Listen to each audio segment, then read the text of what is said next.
Mutability of the two-dimensional list. In this session we are going to talk about the mutability of the two-dimensional list. How the two-dimensional list is mutable. How we can do changes. From mutability we mean changes. Change the item or replace the item by another item. Or change the sub-item by another sub-item. This is what we call the mutability of the list. The changes of the list is what we call the mutability of the list. Let's do some examples here. Example number 9. X equals to 1, 2, 3, 4, 5, 6, 7, 8, 9.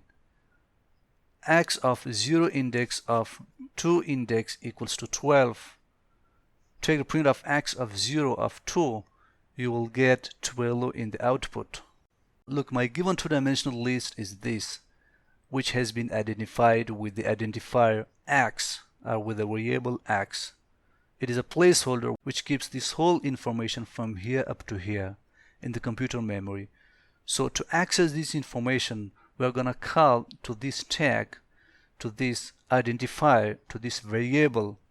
It is the label, it is the tag of information for this whole two-dimensional list. But I want to do some changes here. How to do changes?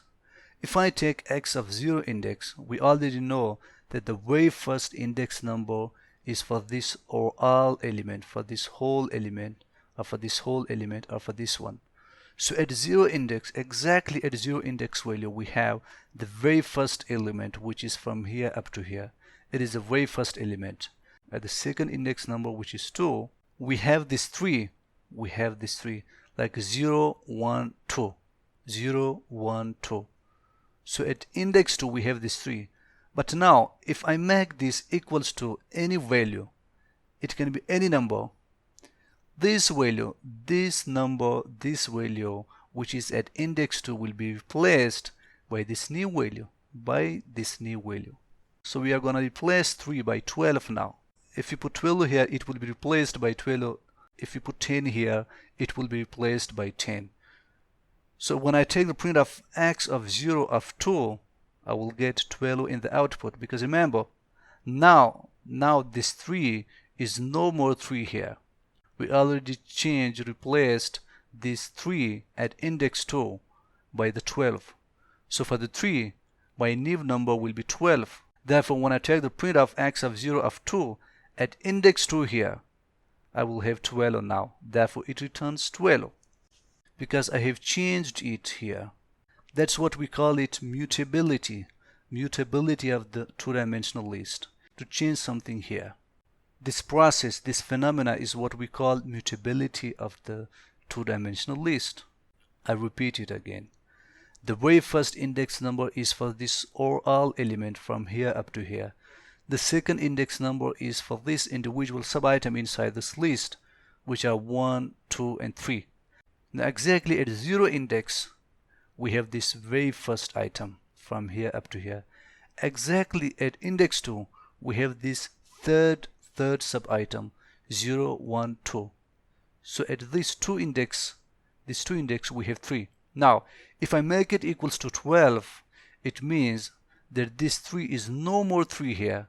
It will be replaced by the 12 because we have changed it here with the help of this expression. We have changed it here by 12. If you put 5 here, it will be replaced by 5. So since we have 12, therefore it is no more 3 here. It is 12. When you take the print of x of 0 of 2, you will get in the output 12 instead of 3. 12. Because this 3 has been replaced here by 12 now. So you will get 12 in the final output. Example number 10. X equals to 1, 2, 3, 4, 5, 6, 7, 8, 9. This time let me take x of 1 of 0 equals to 2. Take the print of x of 1 of 0. You will get 2 in the output. Look at index 1. Exactly at index 1 we have this item. As I told you, the first index number represents the item in or all from here up to here, like 0, 1, 2. So at index 1 we have this item from here up to here, which is actually a sublist. Through the second index number, we are going to access the sub-item inside this list, like 4, 5, 6. So at 0 index value, we have this 4. If you make it equals to 2, it means that you have replaced this 4 by 2. Now we don't have 4 anymore. We have 2 instead of 4 here. Then take the print of x of 1 of 0, you will get 2 in the output. Because remember, at index 1, which is this item, at index 0, which is 4, we have 2 now in the output. Because it has been replaced by the 2, by these 2. So you will get 2 in the output. If you put 5 here, you will get 5. If you put 15 here, you will get 15 in the output. It is up to you. You will get the new value, not this old value in the output. Example number 11. Let me take again the same two-dimensional list with the 3 elements. Take the print of x of 1 of 0, which will return 5 in the output. Look at index 1, which is my this element. The first index value stands for this all item from here up to here. So at index 1, which is index 0, 1, 2. So at index 1, we have this item, this element from here up to here. At second index number, we can access the sub item here of this list. So at index 0, we have this 4. Now if I make it equals to 5, it means that I have replaced this 4 by the 5. Now my new number will be 5, not 4, because it has been replaced by 5. When you take the print of x of 1 of 0, you will get 5 in the output. Look, this is the first way of the process. With the help of the second way, you can skip this print function. You can simply put x of 1 of 0 in the separate cells. You will get exactly the same 5 output. You can skip this print function. Just simply type x of 1 of 0 in a separate cell in the Colab or Jupyter. Run it, you will get exactly the same 5. Example number 12. X equals to 1, 2, 3, 4, 5, 6, 7, 8, 9. Let me take x of 2 index of 2 equals to 13. When you take the print of x of 2, you will get 13. Look, this time my first index number is 2, which is for this all item from here up to here, or from here up to here, or from here up to here. At index 2, I have this whole item from here up to here. At the second index number, which is also 2, I have this 9. This second index number is for this sub-individual item inside the list, like 7, 8, 9. So at index 2, I have 9 here, because remember, indexing starts from the 0. So I have 0, 1, and 2. At index 2, I have this 9.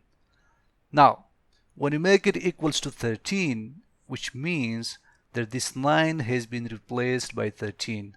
There is no more 9. You are going to get the new value, which is 13 here for the 9. Therefore, when you take the print of x of 2 now, you will get 13 in the output instead of 9, because it has been replaced by 13. Your new value will be printed in the final output. So we did mutability to the given two-dimensional list with the help of this expression. In the second method, you can skip this print function, remove this parenthesis, and simply type x of 2 in the separate cell in the Colab or in the Jupyter. Run it. You will get exactly the same 13 answer in the output. Example number 13. Let me take again the same two-dimensional list, but this time I will take x of 0 equals to 10, 12, 15. When you take the print of x of 0, you will get 10, 12, 15. Look, this time I took x of 0 index. As I told you that the very first index number is for this complete item from here up to here, or from here up to here, from here up to here. The first index number is not the representation for the sub-individual item, which are 1, 2, 3, 4, 5, 6, 7, 8, 9. It is for this whole element, for this whole item. So at index 0, we have this very first item from here up to here, which is a sublist. Now, if I make it equals to 10, 12, 15, it means that this whole item, this whole list has been replaced by a new list with the elements, with the sub-items 10, 12, 15. Therefore, when you take the print of x of 0 index, you will get this new list with the 10, 12, 15 sub-items. This new list will be printed in the output. There is no more this list. It has been replaced, it has been changed by the new list, which is 10, 12, 15. Look, in the previous examples, we were putting the second index number here, like x of 0 of 0 or x of 0 of 2. So the second index number means to access the sub-item, the sub-element inside this list. But if you take only one index number, the first index number, which means that you are referring this whole item from here up to here, not the sub-individual item. Therefore, x of 0 equals to this list means that at 0 index number, which is this complete item, it will be replaced by this new list. Therefore, when you take the print of x of 0, you will get this new list, not this old previous list, this new list, because it has been replaced, it has been changed by this new list. Example number 14. Let me take again the same two-dimensional list, but this time I will take x of 1 equals to 1, 2, 3. Take the print of x of 1, you will get 1, 2, 3 in the output. Look at here, at index 1, I have this item from here up to here. As I told you, the very first index number is the representation for this complete item from here up to here, not for the individual item. For the individual item, we put the second index number here. But since we are taking only the first index number, therefore, I'm referring this whole thing from here up to here. It lies at index 1, index 0, index 1, index 2. So at 1, we have this whole thing. Because remember, it considers a single item or a single element for this two-dimensional list, for this outer list. Therefore, index 1 returns this whole thing, not this individual item, this whole thing. So when you take the x of 1 and then make it equals to 1, 2, 3. When you take the print of x of 1, run it, you will get the new list 1, 2, 3. We know that at x of 1, we have this list. My previous list was with the sub-items of 4, 5, 6. But then what I did, I have replaced this whole item by a new list, by a new item with the sub-items 1, 2, 3. So this new list will be printed. This new item, this new element will be printed in the final output. Not this old one, this new one in the final output. Look, this is the first way of the solution. In the second way, you can skip this print function and simply type x of 1 in a separate cell in the Colab or in the Jupyter. Run it, you will get the same answer. That's how we can do changes to the two-dimensional list. We can change this complete item by another item, or we can change a single sub-item by another single sub-item. This whole phenomena is what we call mutability of the two-dimensional list. That's what we mean by the mutability of the list. So I hope you got the idea by now that how to do mutability to the two-dimensional list.